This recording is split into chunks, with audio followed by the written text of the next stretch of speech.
We are live here with the Yes. Black Motivation broadcast. And we are excited to bring you comedian Shang. Hey, what's up?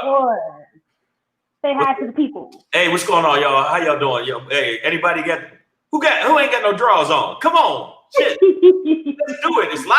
Just take your drawers off. Let's walk around the house with your ass out. I'm drinking water. I went for a long walk because I got to drop 3,000 pounds. So, how you doing, babe? I am good. So shall we hop straight into this video, this interview. Let's get started. So I watched the Shang All Over the World video. Oh yeah, I've done a lot of stuff. Yeah. Yes, all over the world. Okay. Yeah, all over the world. Yeah, no, actually, that's real. I've done shows, in like where Germany, Jamaica, on and on and on. I've done a lot of shows. You've been on Comic View, Laughability, Def Jam, Def Poetry, BET, HBO, everywhere. Yes, 29 years. In the game. Yeah, I've been in the game 29 years. That's crazy. And 29 years, ass out for 29 years. Yep. And still kicking it, still rocking it. Still, luckily. I mean, not lately because this COVID shit is bad. But aside from that, no, I mean, I'm still rocking it. I'm still blessed to be able to do stuff online, and I also, I got a what's it called page where I just dance naked for old people. Yeah, I put a little cocoa butter, and I'm light skinned, so I get ashy. Don't get it twisted. I don't know why brothers don't think light skinned niggas I get ashy, but what I do is I put a little cocoa butter on. I dance about 5 minutes. Fans only page for the old people. It's all got to be over 65. And then the ladies, woo, look at this old funny look, he's shaped like a pear. And then they throw coins at the screen, and then that makes me feel good about myself. That's what I do. So, and make sure all you people follow me. Don't mess around. Follow me on Instagram. Don't make me find your house. Swear to God, find your house. I'll wipe my balls on your refrigerator. So, go ahead. Ask me whatever you want to ask me. It could be personal. It could be like, have you ever killed a man? Yes, nigga. Yes. I'm sorry. So do you ever get nervous when you perform? Do I ever get nervous? No. I can give two shits. My attitude. I mean, like, I think the last time I got nervous was Def Jam because they switched my time. I was supposed to go up second and they made me go up last. Oh. I think it was, last. So, and I was nervous that they had so many heavy hitters on the show. They had just beast on the show. So, a little nervous. But then as soon as I walked out, I was like, you know what? I'm going to do my shit. And then my first couple jokes were real political. It's like, I do a lot of jokes that I do like between sex jokes, political jokes. The only reason I do sex jokes is to get people comfortable because people are like, oh, that guy, he talking about sex. And then once you hook them in, then you can do I'll do 45 minutes of political material or point of view, socio-political point of view material. But you still got to make it fun. You can't just sit there going, yeah, the government. What about the government? Black Lives Matter. And you can't just then say, good night, Black Lives Matter. I wish somebody white would do some shit. And then walk off the stage. Because then the white people are like, oh my God, what the hell? Karen, did you see that? Did you see an African American? He was trying to accost us. Yeah, I don't even know what it was, but I said it. So, you did. First off, I like the color of that top. I see what you're working with, boo boo. I see what you're doing. First off, let's start right there. Okay. No. All right. Okay. So, looking back, as we kind of talked about a little bit, you've done so many shows. You've been in so many places. Yes. What do you consider to be the top 3 most memorable moments of your career? Wow. Why you gonna ask an old deep ass question? My nerves. You be working my nerves. No, the most memorable parts of my career would be my first Comic View half-hour special. Okay. I did a half-hour special. I closed with a poem. I actually closed with a poem. I was the Oh, first comic to do comedy, then a poetry on the. Yes, that's right. I'm the first one. So there's 2 others after me, but I'm first. Yes. So I did, yeah. But it was not a jokey poem, like a real deal slam poem. And then yeah, it was called "You Ain't Shit." But no, it was like, it was saying you ain't shit if you do these things against the community. You ain't shit if you do these things. You don't honor our sisters. You ain't shit. So it was like, but the crowd, and I couldn't say shit because it was TV, so I had to say ain't shh. And the crowd started saying it. No, but I did that. I'd say that would be one. I would say the second one would be Def Jam. Because they took me a while to get on there. I didn't get on the first season with Martin. I got on with Joe Torre. I didn't get, and the guy that booked it wasn't feeling me. And then once I killed on there, because it took me a while to get on there. Once I got on there, he had to say, "Man, I'm from the streets, but I'm smart too." And I just thought the crowd wouldn't get you. And like, first off, why are you talking out the side of your face like that? Why you? Why? Like, I never understood when brothers do that. Were you trying to be sexy with me? First off, I want to say something. Any dude that shake his head like this, first off, I just want to say something, babe. Get out of my face, you corny, corny, yogurty ass, yo play fruit at the bottom, bitch ass motherfucker. So, but I'd say that would be my second one. And then most memorable is my oldest son and my youngest son thinking I'm funny and saw me on the show. And then my youngest son is like, wait a minute, you tell me not to cuss, but they pay you to cuss. So that was a conversation I had to explain to him. Like, well, I'm allowed to cuss because I'm a grown ass man. You're a child. And you're not allowed to teach a motherfucker. That's how that works. So I'd say those would be the 3 where I was like, wow, that's dope. So that's so awesome. Yeah. And so what would be your most memorable set? Like, was something happen in the set that just really made it stand out to you? But what would be your most memorable set that you could do? Most memorable set I've done? Yeah. The 3. The Apollo, where I got booed when I walked out because I had white on white Nikes. You know the Nike where it's a white swish and shoes. It's not Air Force Ones. It's the other Nikes. Right. And I had those on, and somebody said, "Hey, look at this nigga with the Nerf shoes on," which was funny because I thought about it like, damn. I guess from a distance they kind of look like Nerf shoes, even though they're flat out tennis shoes. So, and because he did that, the crowd started, and I got him. I slammed him, and then the crowd went crazy. And then I went from like getting booed to just destroying. And that would be the most where I was like, yo, that shit was wild. Because I think it could have went left. It could have went the other way. Right. And I did a joke about Biggie, dissing Biggie in Harlem. Still got him on my side. Because I was like, Biggie wasn't no civil rights leader. Why y'all acting like Biggie was Martin Luther King? Then he passed. He got shot. Niggas get shot. Sometimes that's bad, and sometimes it happens. And the crowd at first, like, you can't talk about Biggie more. And then I made my point, and then some people start clapping like, you right. I said, Biggie had dope music, but he wasn't no civil rights leader. Y'all should. Yeah. And so some people start going, all right. He makes sense. He made sense. Right. So,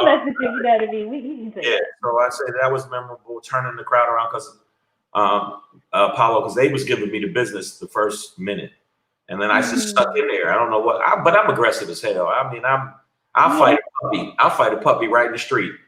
If I see a puppy, I'm real. But you say puppy, bust your ass. I was violent and aggressive as hell when I was younger. I still am, but I'm old now, so I just chill. I'm like on some chill, like I stab you when nobody looking. See? And then, but the most memorable is 2 different ones. One in DC, not DC, Laurel, Maryland. Laurel, shout out to Laurel. You know what that's at? Yes, I live in Beltsville. I'm right next to Laurel. I did a show in Laurel, Maryland at a place, and Chris Thomas, the mayor of Rap City, was the host. and I was destroying. And then I did a joke about Marion Barry, and the crowd just went, "We like Marion Barry," and booed me off the stage. In fact, they booed me into the parking lot. And I was like, I'm in the parking lot. I ain't on stage. You know, y'all have to stop now. Right. And it was bad. I took an L. And I remember that because what it did was it made me just, focus. Obviously, I took that joke out of my set the next night because it was Friday night. I had to do 2 more shows Saturday. And like, man, what happened, man? I left when the kitchen, crowd was screaming and laughing at you. I come back, they booing you. Because I got mad at the crowd because I said, so y'all just gonna big up a crackhead. Y'all just gonna act like he never do crack with a hooker. Y'all gonna just act like it's cool. And instead of them being like, yeah, they was like, we still like it better than you. And so I remember that set because it was like, it made me mad. I'm in the hotel room saying, I thought I was gonna get some ass after the show because I did so well in the first 15 minutes, and then the show went to shit. And then it went to shit. I mean, they hated me. And then the next night I came in and I said, rule number 1, don't talk about people that people like in DC. Yes. And so I didn't do that Marion Barry. I did the joke when I did the Chicago, I didn't care, but I didn't never do that in Maryland, DC, Virginia. I didn't do it nowhere. So that would be my second one because it was a pivotal point for me to know how to adjust to crowds. Yeah, right. I was so aggressive and so in your face, and so like I just felt like my point is valid. Fuck you. That's how I used to be. Now I'm like, well, my point is valid, but there's a way to do it. There's a way to say it. So that's why. But when that Friday night, when I say they booed me, this is the wild part. I left, right? And the other comic rode me from the hotel. So I had to stand out front and wait. So people are walking out. So the car, Hayes pulled his car up. So people are walking out, right? Yeah. Saying, hey, yeah, man, you was horrible. Like, it was like, come over, let me go. I don't know why I paid to see you. They turned into Charlie Murphy. I don't know why I paid to see you, bitch ass. Oh, no. It's horrible, man. You should go back. Because I used to be a security guard, and I was a security guard, and I bouncer. I bounced for a little bit. And so they was like, you need to go back to that shit because, man, jokes ain't for you. I remember when I did Def Jam, I knew a lot of the security that was for Def Jam. I showed up to take the show, and they was like, "Hey man, you on this project?" I'm like, "Yeah," but they didn't know I was there to be perform. They were like, "Thought out, oh, you coming to make sure which post?" Because we would always post up. I'm like, "I ain't posting up." They go, "What you doing?" I said, "I'm on the show." I had my boy Beast, who's actually did security for Beyonce. Okay. I pointed to the poster and I'm like, "Dude, are you serious?" Oh man! But they were supportive and they came. Yeah. They came in. They only came in side when I did my show. Nobody else. Oh. And then after I came on stage, I did good because I ran my sets. Like, I'm not being cocky. I knew I was going to do good because I knew I had ran it so many times in my head that I had it down. Yeah. The thing that made me nervous was, damn, I got to go up at the end. Right. And Mr. Paul Mooney was first. Oh, I love Paul Mooney, yeah. Paul Mooney, put the yellow nigga at the end. I think Paul said, put the angry yellow nigga at the end. I'm Mr. Paul motherfucking Mooney. I'm going to go up first. Okay. Oh, no. You understand me? Where's my Cavassier? I'm dead serious. So that was great. But I mean, yeah, that was good shit. I wish I could offer you water, baby, but you just don't wait. What can we do? But what advice do you have to give to young people who want to enter into the comedy arena, who are coming up behind you? Give a lot of blowjobs. No, don't do that. I didn't do that. You ain't got to do that. No. I say focus on the internet because, there's people that's way bigger than me. They ain't funnier than me. And I say it to your face. Y'all ain't funnier than me.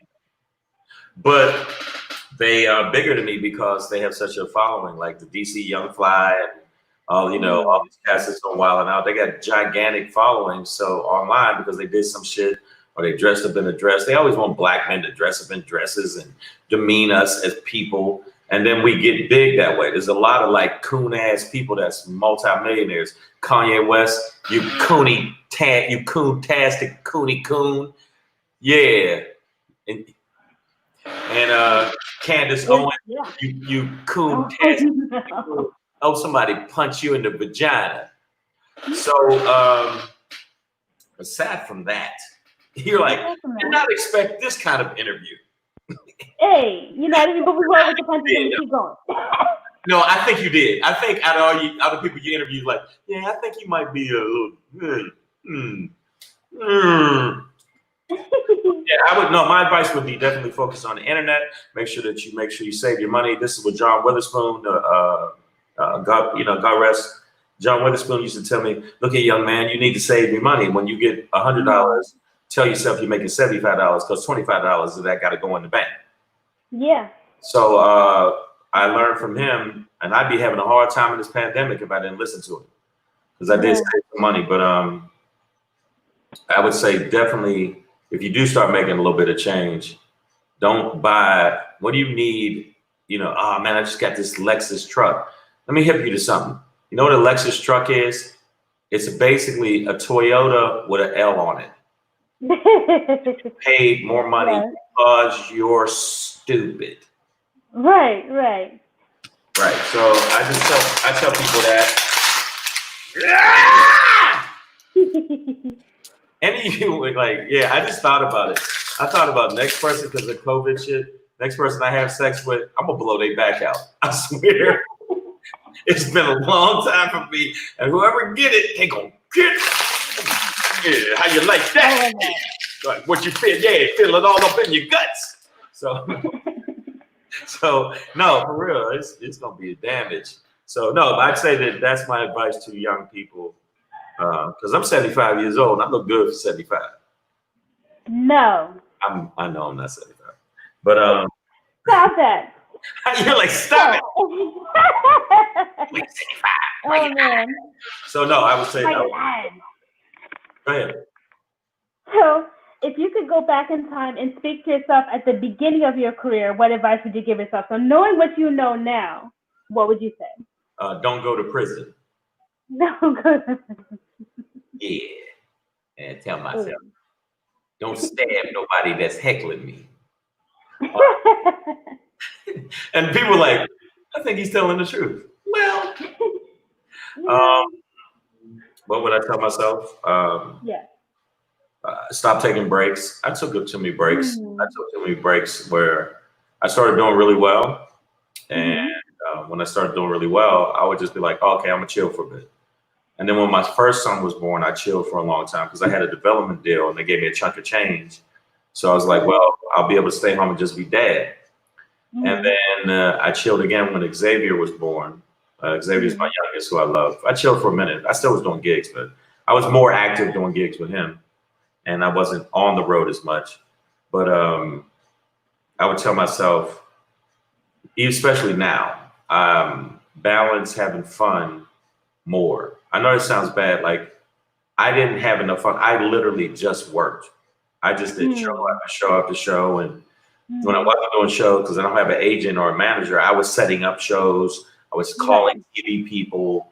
I was on the constant grind, and I didn't have fun in my life. I mean, I love my sons and I love them to death, and I didn't have fun. That's why I've been going buck wild during the COVID thing. I just started smoking weed in March, and I love it. Taking edibles. Edibles are the shit. And then I took E. I never did that before. Because I don't drink. I don't drink anything. Right. I took E. I was like, yeah, I'm gonna do some E. And I've been like really wilding. But I figured, when life's short, I'm gonna have some fun. So I would say, I would tell myself, don't work yourself to death and not take time to enjoy it. And which I didn't at all. That's why I'm out of my mind now.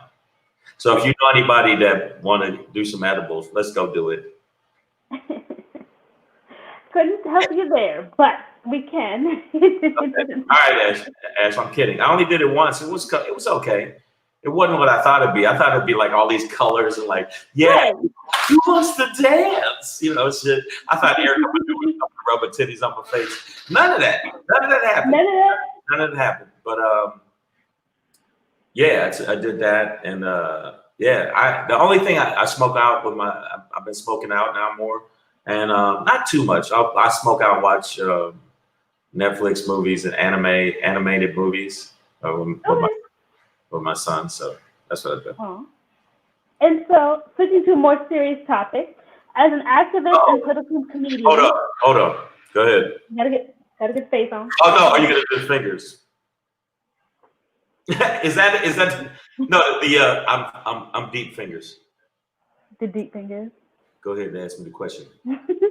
As an activist and political comedian, what role do you think comedy plays in the current climate of police brutality and the riots that we're in, and in the age of fake news? Wow.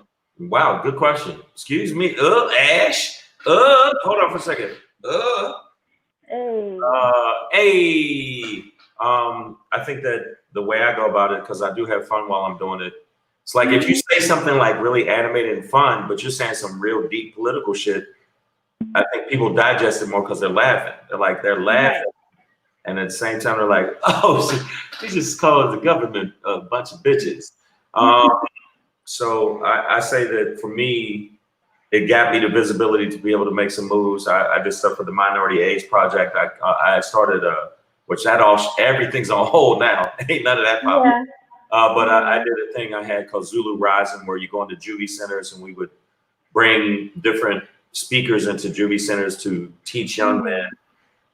Couldn't do it at the women's, but did it at the men's to have them know that you can have options when you get out. So I show them a picture of me at the Oscars and then a picture of me at juvie. So I said, you can actually be this dude instead of this dude. And they're like, how you gonna tell us? And then I whip out the picture like, that's me, that's my dumb ass, and this is me chilling with Mos Def and LL Cool J. So which one you want? So that's awesome. Yeah, so Zulu Rising, Minority AIDS Project. I hooked up with this lady that hired me named Shelly. Shelly cool as hell too. She's a freak though. I'm gonna tell you, she's a freak. Not hooked up that way. We ain't never had sex, but she can get it. Yeah.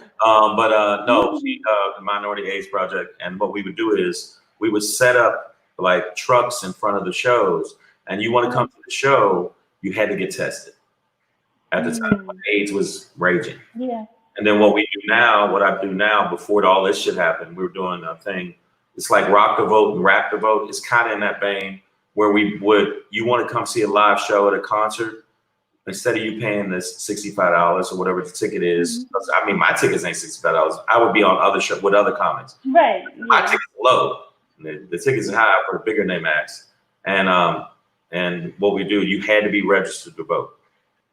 Awesome. So that would be your ticket. Once you're registered, you can come get your laugh on. But if you ain't registered, you need to pay your money like everybody else.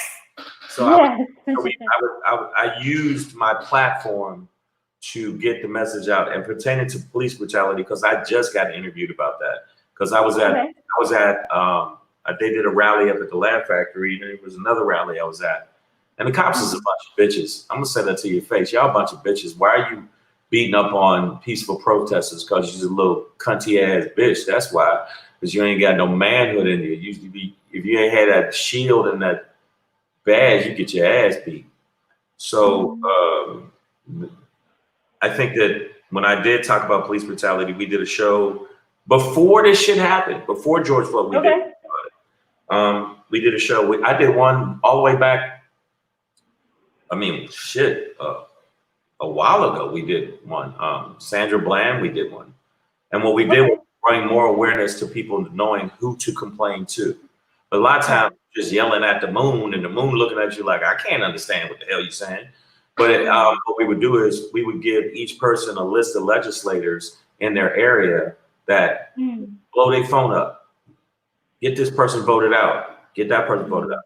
And, you know, finally, as a comic that can finally draw, I can draw now. And it took me a long time to be able to draw, to get people to actually get out their house and pay to see specifically me. But I was like, well, since I got them coming out, might as well give them this information.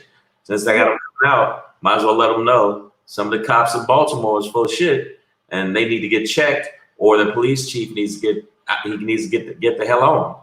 You need to play that old song, hit the road, Jack. So that's what I would do, pretending that's what I do. That's what I do now.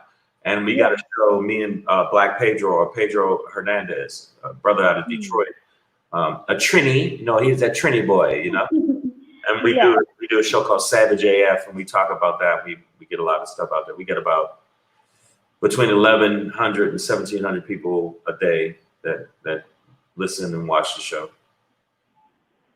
And so, another question for you as an activist, because you're not just a comedian, you're also an activist. Yes, how do you feel about the politicization of the Black Lives Matter movement? I don't like it. I don't like the fact that it's something that, so we got to tell you that, like you don't know. Like, right. Yeah. So now y'all get it? Really? Really, you bitches? Really? Really, Karen? Really? Really, Dashel? Excuse me, Dashel. You didn't know that was wrong? Fuck wrong with you, man.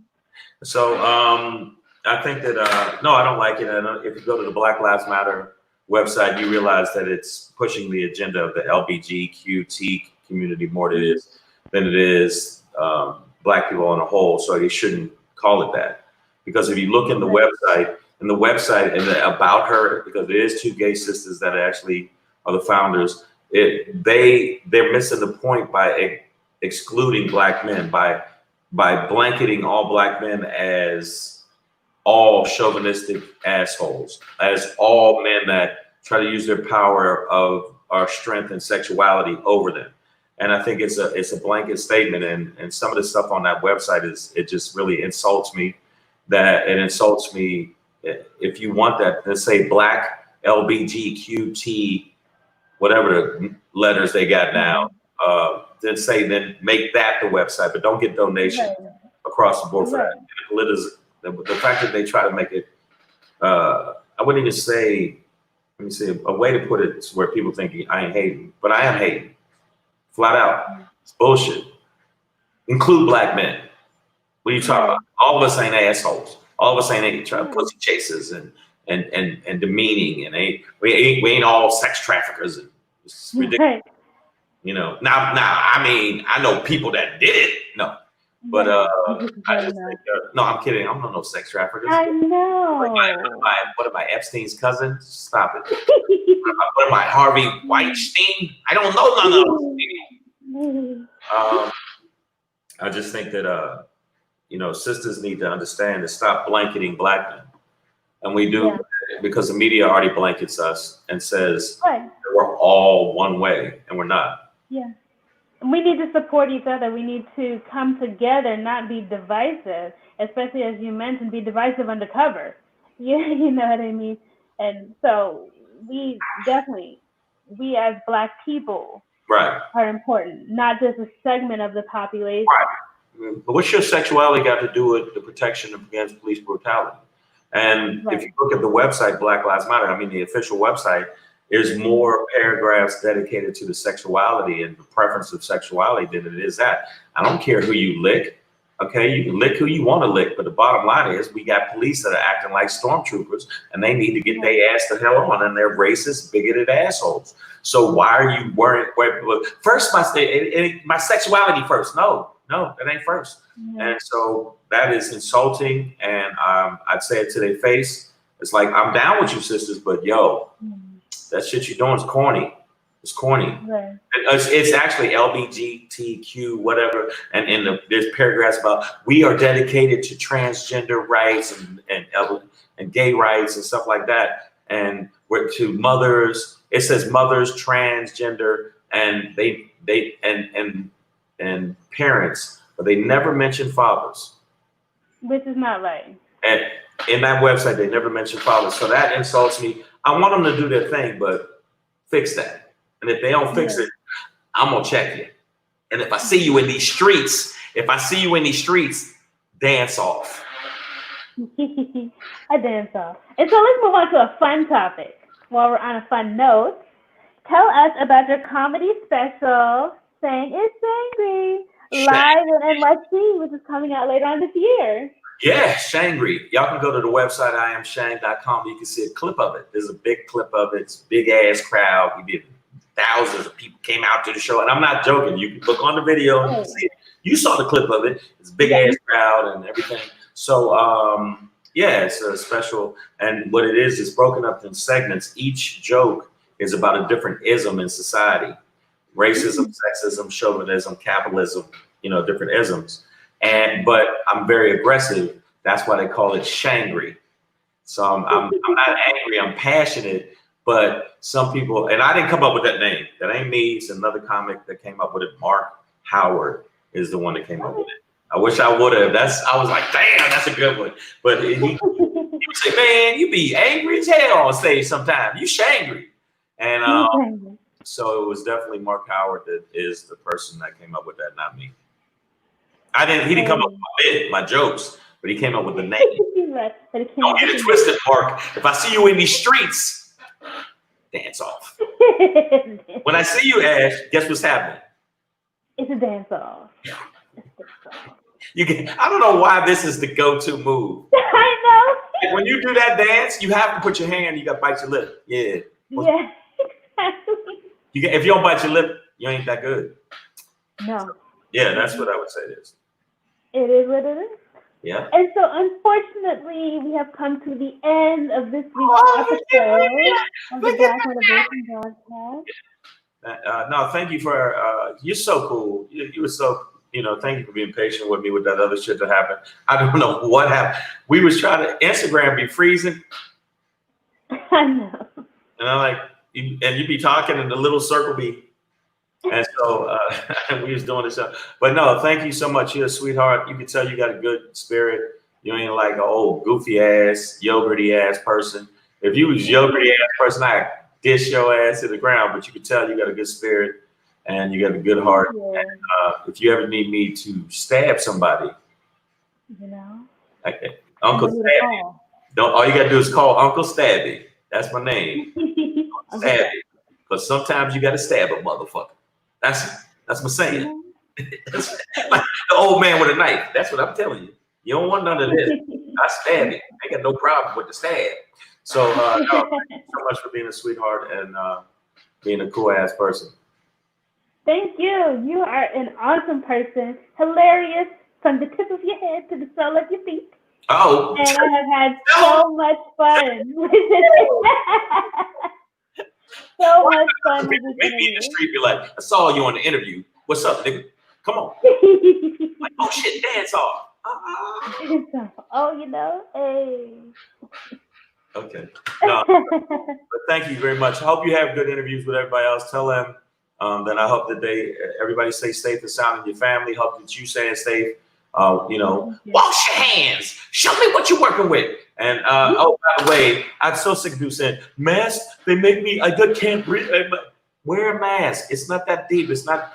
Even if you think it's a hoax, for now, just for now, until we can get through this shit.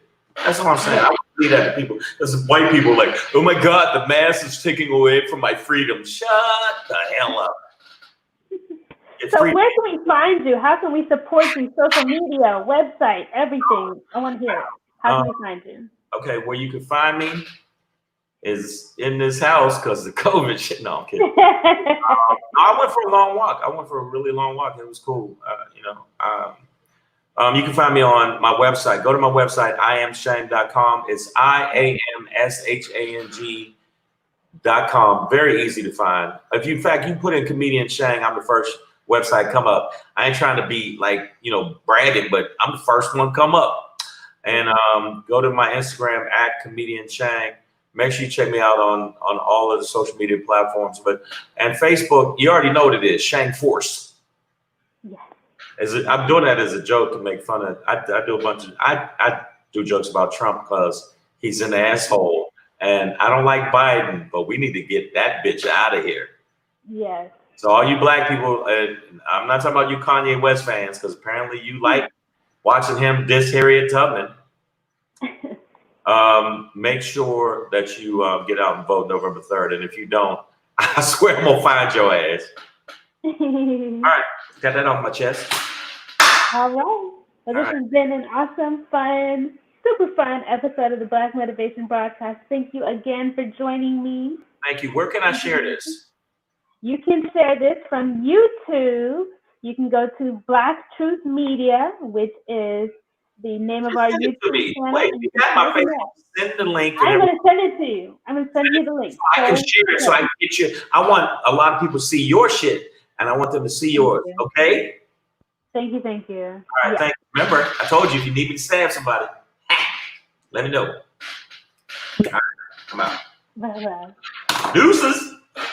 Deuces. Yeah.